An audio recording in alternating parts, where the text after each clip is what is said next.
स्वागत है दोस्तों आप सभी का संकल्प के YouTube चैनल एडु संकल्प पे। मैं कुणाल बांसल एक बार फिर हाजिर हूं आपके सामने एक नई वीडियो के साथ। दोस्तों आज हम डिस्कस करेंगे कंपाउंड इंटरेस्ट टॉपिक।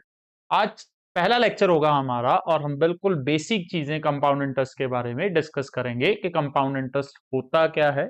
उसके अलावा इसको सॉल्व करने के जो डिफरेंट मेथड्स हैं उनमें से आज एक मेथड हम डिस्कस करेंगे जो है बिल्कुल बेसिक मेथड, जो स्कूल टाइम में भी हमने किया था बट उसको आसानी से कैसे समझ सकते हैं वो सारी चीज हम डिटेल में डिस्कस करेंगे फॉर्मूला के बारे में।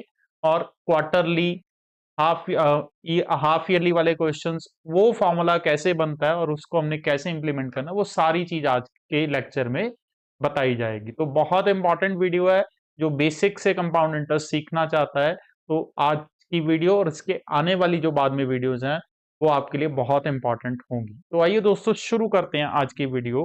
कंपाउंड इंटरेस्ट, ठीक है जी। कंपाउंड इंटरेस्ट होता क्या है, ठीक है जी। हिंदी में चक्रवर्ती ब्याज बोलते हैं हम इसको। इसका मतलब होता है इंटरेस्ट ऑन इंटरेस्ट। इसका बेसिक मीनिंग क्या है दोस्तों? Interest on interest. अब इसको अगर हम डिफाइन करें इंटरेस्ट ऑन इंटरेस्ट को, तो ये बनता है कि जो प्रिंसिपल वैल्यू होती है उस पे तो इंटरेस्ट लगना ही है। जैसे कि सिंपल इंटरेस्ट के केस में होता है कि जो इंटरेस्ट है वो सिर्फ और सिर्फ प्रिंसिपल वैल्यू पे लगता है। तो प्रिंसिपल वैल्यू पे तो इंटरेस्ट हमेशा ही लगेगा। उसके साथ साथ हर टाइम पीरियड के बाद जो इंटरेस्ट इकट्ठा होता जाएगा उस पे भी इंटरेस्ट चार्ज किया जाएगा, उसे बोला जाता है कंपाउंड इंटरेस्ट, ठीक है। अब यहाँ पे हमने एक एग्जांपल लिया है कि हमारे पास 10,000 का प्रिंसिपल है, 3 साल का टाइम और rate of interest 10% per annum. अब यहाँ पे हम दोनों पैरेलली सॉल्व करके देखेंगे, एक तरफ सिंपल इंटरेस्ट और दूसरी तरफ कंपाउंड इंटरेस्ट, जिससे कि आपको पूरा डिफरेंस समझ में आ सके, ठीक है जी। तो पैरेलली कैलकुलेट करते हैं, एक तरफ सिंपल इंटरेस्ट और दूसरी तरफ कंपाउंड इंटरेस्ट, ठीक है जी। इस तरफ हम सिंपल इंटरेस्ट देखते हैं, इस तरफ कंपाउंड इंटरेस्ट देखते हैं। तो पहले साल की बात करें जी। पहले साल में सिंपल इंटरेस्ट कितना लगेगा? 10,000 प्रिंसिपल है जी, इंटू रेट 10% है, 1 साल का टाइम है, तो पहले साल में 1,000 रुपए इंटरेस्ट बनता है सिंपल इंटरेस्ट के अकॉर्डिंग। और जब कंपाउंड इंटरेस्ट की बारी आएगी तो पहले साल में कंपाउंड इंटरेस्ट भी सेम ही लगेगा, 10,000 के ऊपर 10% ही लगेगा जी, ठीक है जी। तो यहां से एक चीज हमें ये सीखने को मिलेगी कि जो फर्स्ट टाइम पीरियड होता है, पहला टाइम पीरियड, चाहे वो पहला साल हो, पहले 6 महीने हो, पहले 3 महीने हो, पहला 1 महीना हो, उसमें सिंपल इंटरेस्ट की वैल्यू और कंपाउंड इंटरेस्ट की वैल्यू हमेशा ही सेम रहती है, ठीक है जी। अब चलते हैं सेकेंड ईयर में। अब सेकेंड ईयर में सिंपल इंटरेस्ट को कोई फर्क नहीं पड़ेगा जी, क्योंकि उसने हमेशा ही प्रिंसिपल वैल्यू पे चार्ज होना है। तो 10,000 के ऊपर फिर से 10% लगेगा 1 साल का, तो कितना इंटरेस्ट बन जाएगा जी? 1,000 सिंपल इंटरेस्ट में। तो बट अब कंपाउंड इंटरेस्ट में यहां से चेंज आना शुरू होगा, क्या? क्योंकि हमने इंटरेस्ट ऑन इंटरेस्ट लेना है। मैंने आपको स्टार्टिंग में भी बताया कि प्रिंसिपल पे इंटरेस्ट तो मिलेगा ही मिलेगा, बट जो एक इंटरेस्ट, जो भी इंटरेस्ट इकट्ठा होगा उस पे भी इंटरेस्ट, यानी कि सेकेंड ईयर में 10,000 जो प्रिंसिपल है उस पे भी इंटरेस्ट मिलेगा और उसके साथ साथ ये जो 1,000 रुपये इंटरेस्ट हमारा पहले साल में मिला इस पे भी इंटरेस्ट मिलेगा। तो मैं इस इंटरेस्ट को प्रिंसिपल में जोड़ दूंगा जी, तो उसके हिसाब से उसका इंटरेस्ट कैलकुलेट करेंगे। और जब हम इंटरेस्ट को प्रिंसिपल में जोड़ते हैं तो वो क्या बनती है हमारे लिए? अमाउंट।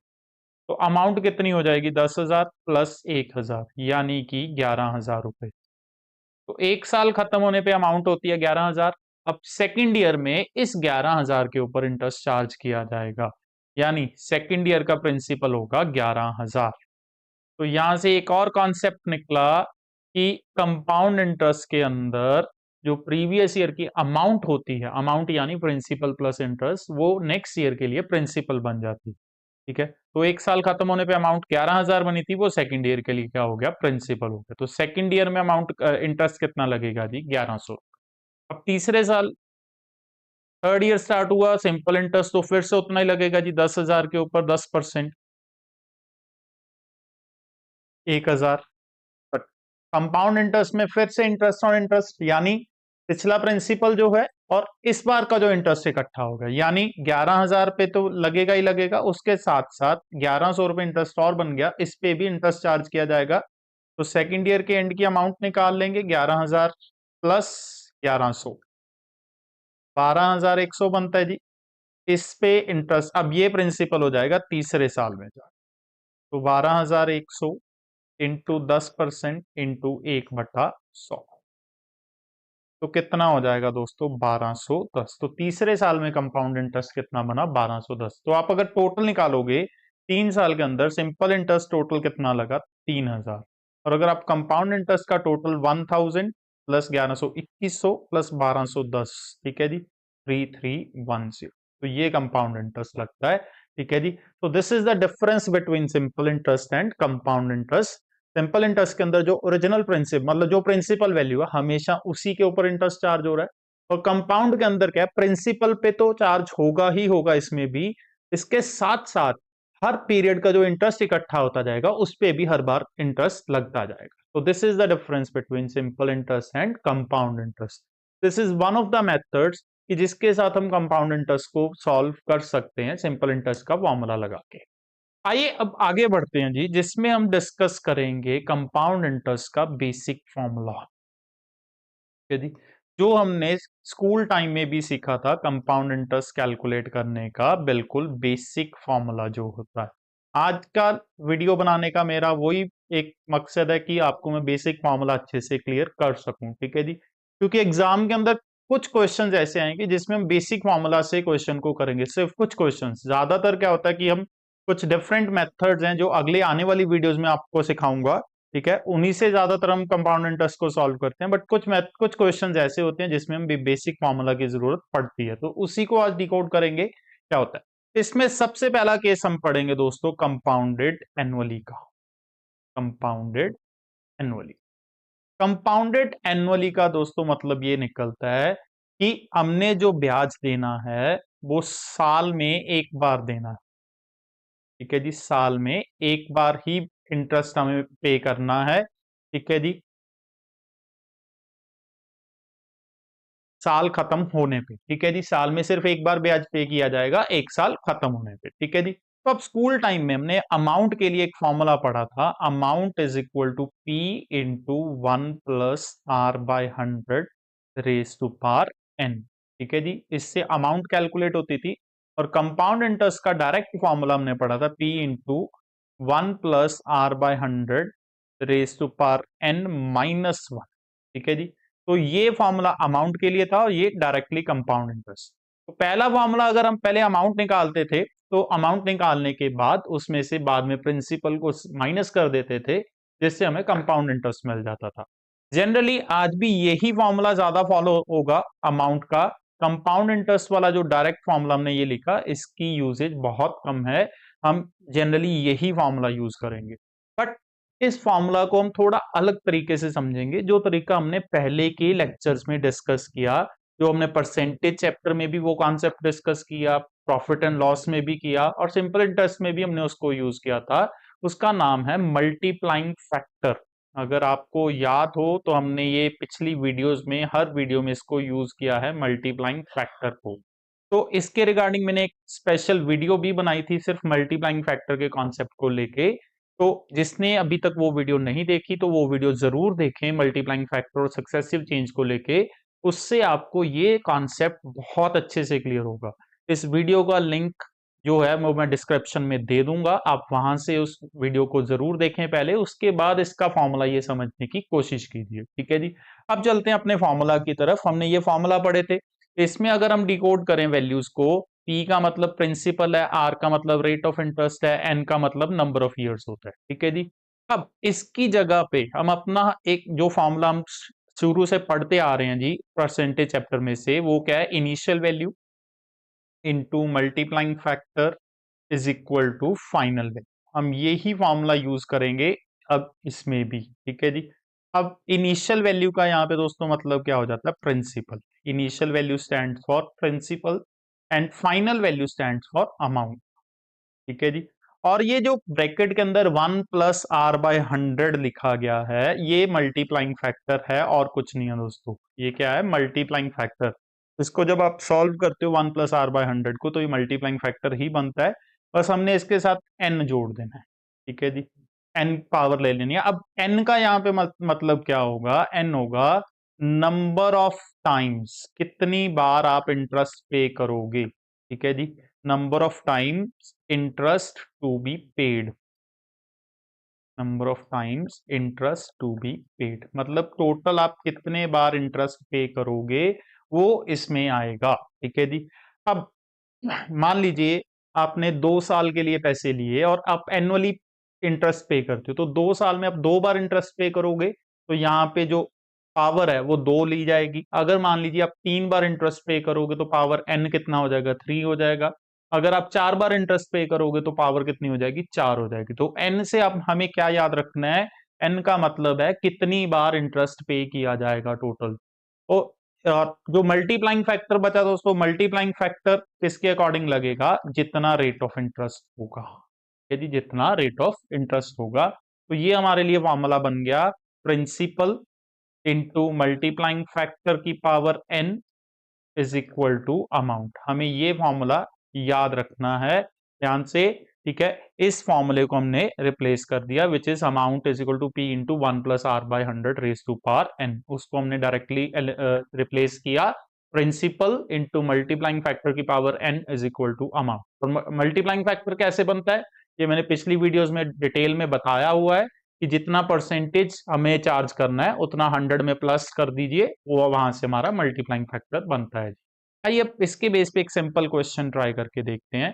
वही सेम क्वेश्चन उठाते हैं जो हमने पिछला किया। प्रिंसिपल 10,000 है जी, रेट ऑफ इंटरेस्ट 3 साल है, 10% पर एनम और कंपाउंडेड एनुअली है। ठीक है जी, कंपाउंडेड एनुअली यानी साल में एक बार इंटरेस्ट पे किया जाएगा। ठीक है, अब देखो प्रिंसिपल कितना है, 10,000। फॉर्मूला हमने लिखा था प्रिंसिपल इंटू मल्टीप्लाइंग फैक्टर की power N is equal to amount. ठीक है, प्रिंसिपल 10,000 है इंटू मल्टीप्लाइंग फैक्टर, कितना रेट ऑफ इंटरेस्ट है दोस्तों, 10%। अगर हम 10% इंटरेस्ट देंगे, 10% इंटरेस्ट के लिए जो मल्टीप्लाइंग फैक्टर बनेगा वो बनेगा दोस्तों 110/100। अगर 20% होता तो 120/100, 30% होता 130/100। ठीक है जी, तो 10% के लिए 110/100।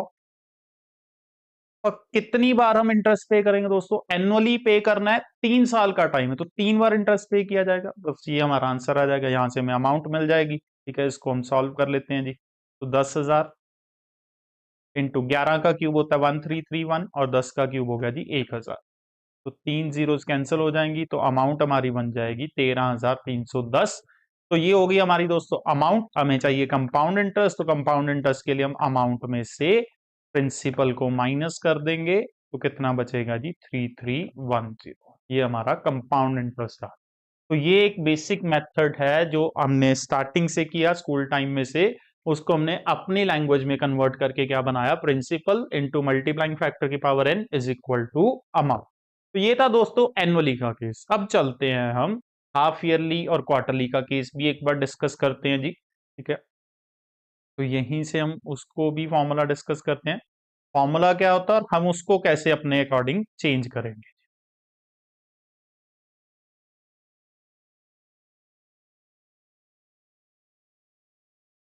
अब हमारा केस है कंपाउंडेड सेमी एनुअली। सबसे पहले हम वो डिस्कस करते हैं, सेमी एनुअली या फिर इसको हाफ ईयरली भी बोला जाता है।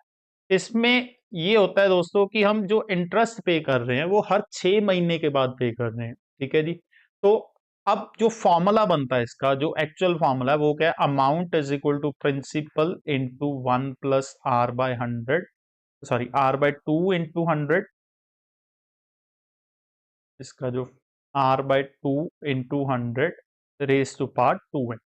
अब इसमें r को हाफ करना पड़ा क्योंकि हमने 6 महीने बाद इंटरेस्ट देना है, और जो रेट ऑफ इंटरेस्ट होता है वो जनरली हमें पर एनम गिवन होता है, तो उसके अकॉर्डिंग उसको हाफ किया गया।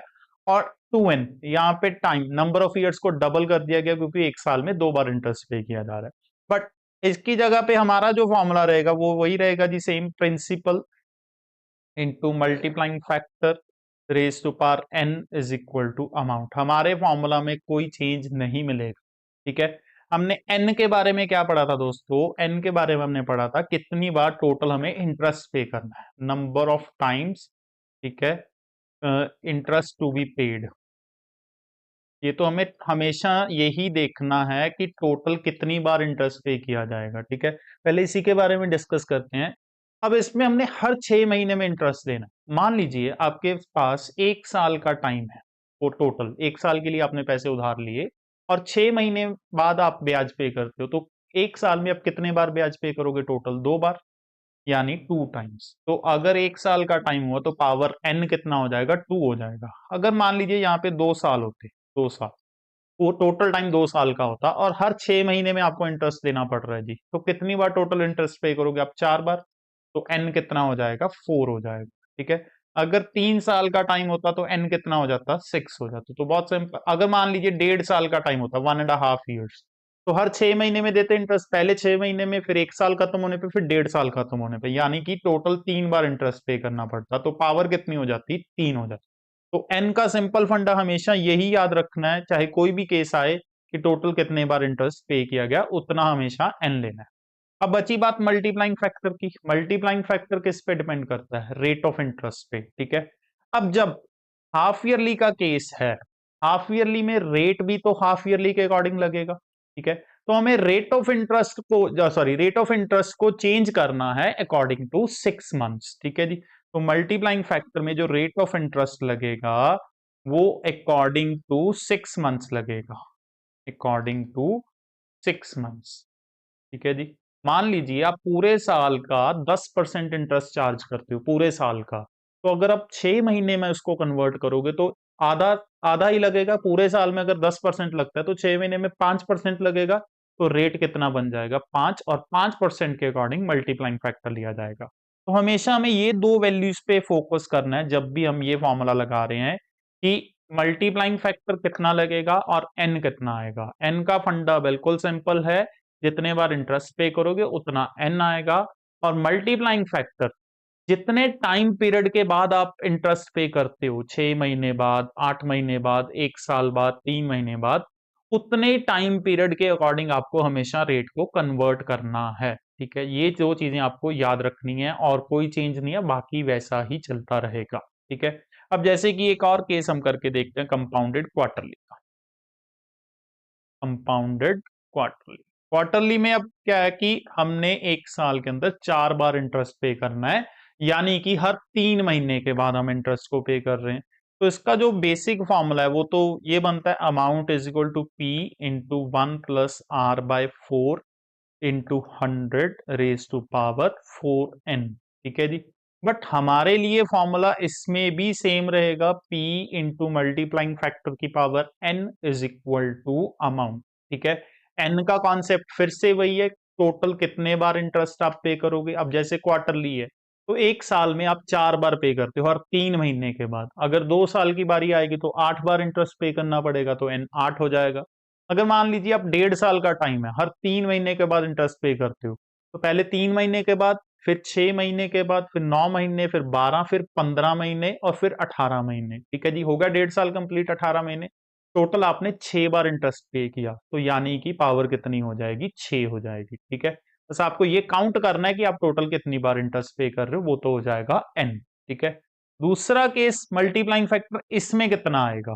क्वार्टरली के केस में अगर मैं मल्टीप्लाइंग फैक्टर की बात करूं, इसमें हमें रेट ऑफ इंटरेस्ट चेंज करना पड़ेगा, कितने टाइम के अकॉर्डिंग? अकॉर्डिंग टू 3 मंथ्स, क्योंकि अब हम 3 महीने के बाद इंटरेस्ट पे करते हैं, तो 3 महीने का हमें रेट ऑफ इंटरेस्ट कैलकुलेट करना पड़ेगा। Rate of interest according to 3 months. Half yearly में हमने अकॉर्डिंग टू 6 मंथ्स कन्वर्ट किया था, इसमें हम अकॉर्डिंग टू 3 महीने कन्वर्ट करेंगे। ठीक है जी। ये हमें ध्यान में रखना है।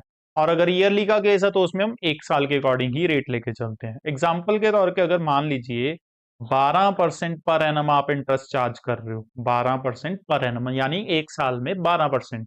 तो अब हमें कन्वर्ट कितने टाइम के अकॉर्डिंग करना है इसको? 3 महीने। तो 12 महीने में 12% है, 3 महीने में ये दोस्तों कितना हो जाएगा रेट? 3%। तो आपका जो मल्टीप्लाइंग फैक्टर लगेगा वो 3% के अकॉर्डिंग लगेगा दोस्तों। तो ये दो चीजें आपको हमेशा बस ध्यान में रखनी है। फॉर्मूला हमारा एक ही चलेगा, which is principal into multiplying factor की power n is equal to amount. आइए अब क्वेश्चन ट्राई करते हैं। हाफ ईयरली का एक 20,000 प्रिंसिपल है, कितना रेट ऑफ इंटरेस्ट है? 20% पर एनम। और इसमें हम हाफ ईयरली चार्ज कर रहे हैं, हमें बताना है 2 साल के बाद अमाउंट कितनी हो जाएगी। ठीक है। अब 2 साल का टाइम पीरियड है, हाफ ईयरली चार्ज किया जा रहा है, तो दो चीजें हमें ध्यान में रखनी है। एक तो एन, एन मतलब कितनी बार हम इंटरेस्ट पे करेंगे। अब देखो 2 साल के अंदर हाफ ईयरली, हर 6 महीने बाद आप इंटरेस्ट पे करते हो, तो कितनी बार टोटल इंटरेस्ट पे करोगे? 4 बार। तो एन की वैल्यू 4 आ जाएगी। और रेट, रेट को हमें एडजस्ट करना है किसके अकॉर्डिंग? अकॉर्डिंग टू 6 मंथ्स, क्योंकि हम 6 महीने के बाद इंटरेस्ट पे करते हैं। 12 महीने का रेट ऑफ इंटरेस्ट 20% है, हमें चाहिए 6 महीने का। तो 12 का अगर 20 बनता है तो 6 का 10 बनेगा। तो मल्टीप्लाइंग फैक्टर जो बनेगा वो किसके अकॉर्डिंग बनेगा दोस्तों? 10% के अकॉर्डिंग बनेगा। तो फॉर्मूला क्या था? P इंटू मल्टीप्लाइंग फैक्टर की power n is equal to amount. P हमारे लिए 20,000 है जी। 10% इंटरेस्ट लगना था, उसका मल्टीप्लाइंग फैक्टर 110/100। n कितना था? 4। तो यहां से हमारी अमाउंट आएगी। तो 20,000 इंटू 11 की पावर 4 होता है 14641/10,000। ये कैंसिल हो जाएंगी जीरो, इसको मल्टीप्लाई करके आ जाएगा 29282। ये हमारी अमाउंट आ गई दोस्तों। हमें कंपाउंड इंटरेस्ट निकालना है, तो इसमें से हम प्रिंसिपल माइनस कर देंगे, तो कितना आ जाएगा? 9282 रुपीज। तो ये हमारा बेसिक तरीका हो गया हाफ ईयरली का इंटरेस्ट निकालने का। आइए अगला ट्राई करते हैं question. Find the compound interest to be paid on a sum of ₹1000 for 2.5 years at 10% per annum if compounded annually. देना दोस्तों एनुअली है और है टाइम कितना? 2.5 years। सबसे पहले अब हमें ये देखना है कि इंटरेस्ट कितनी बार पे किया जाएगा। देखो, एक एनुअली देना तो 1 साल खत्म होने पे पहली बार इंटरेस्ट देना पड़ेगा, 2 साल खत्म होने पे दूसरी बार इंटरेस्ट देना पड़ेगा। तो उसके बाद भी अभी टाइम पेंडिंग है, 6 महीने और पेंडिंग है, मतलब हमें एक बार इंटरेस्ट और पे करना पड़ेगा। बट तीसरी बार जब हम इंटरेस्ट पे करेंगे तो वो पूरे साल का इंटरेस्ट पे नहीं होगा, वो सिर्फ 6 महीने का इंटरेस्ट पे होगा। यानी पहले साल का 10% पूरा इंटरेस्ट लगेगा, दूसरे साल में भी पूरा लगेगा और तीसरे साल में हाफ ईयर का ही लगेगा, क्योंकि 6 महीने ही पेंडिंग है। ठीक है, तो टोटल 3 बार इंटरेस्ट पे किया जाएगा, 10-10% करके 2 बार और 5% का एक बार। फॉर्मूला हमारा क्या था? P into multiplying factor power n is equal to amount. Principal कितना हमारे लिए? 1000। अब दो पार्ट्स में ये मल्टीप्लाइंग फैक्टर बनेगा। पहले 2 साल के लिए 10%, तो 10% का मल्टीप्लाइंग फैक्टर 110/100, ये 2 बार लगेगा जी, तो इसकी पावर 2 बनेगी। और तीसरी बार एक बार और लगेगा 5%, और 5% का मल्टीप्लाइंग फैक्टर 105/100। तो ये बनेगा हमारा आंसर। ठीक है जी, इसको हम सॉल्व कर लेते हैं जी। तो ये सॉल्व होके आ जाएगा 1000 इंटू 121/100 इंटू 21/20, 441/400। ठीक है जी, तो इसको जब हम सॉल्व करेंगे, ये वैल्यू हमारे पास आ जाएगी सॉल्व करके 1270.5। ये हमारी अमाउंट निकल आएगी दोस्तों। अब हमें चाहिए था कंपाउंड इंटरेस्ट, तो कंपाउंड इंटरेस्ट कितना हो जाएगा? 1270.5 माइनस 1000, यानी कि 270 ये हमारा कंपाउंड इंटरेस्ट निकला जी।